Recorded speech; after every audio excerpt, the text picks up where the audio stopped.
makaka-success, panibagong araw, panibagong inspirasyon na naman tayo dahil may isang OFW na nag-hold dati at ngayon isa na siya sa kumikita at natulungan sa magandang sistema at nagkaroon na siya ng malaking savings. So panoorin natin ang video niya. Hi! Another good day everyone!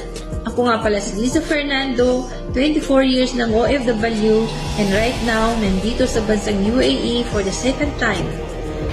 At nagpapasalamat lang ako sa online business na sinubukan ko dahil kumita ako ng 25,400 pesos in just one day.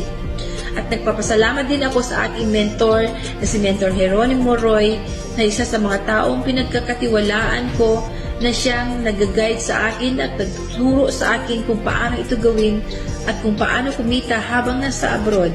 Yan lang. Kaya sa lahat ng mga nakakapanood ng video na ito, I suggest na kung OFW ka, subukan mo din ito.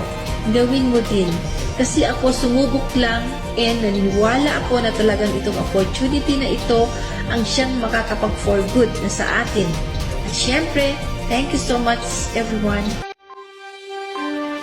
Kung ikaw isang OFW na gusto mong magkaroon ng malaking savings at makauwi dito sa Pinas for good to your family, at kung ikaw ay isang working student o empleyado, or para sa lahat na gusto mong magkaroon ng malaking savings at makapag-for good sa buhay, mag-comment kayo ng kung saan bansa kayo dahil pipili ako ng tulungan ko para makapag-for good sa buhay. Kaya comment na, baka ikaw na ang next.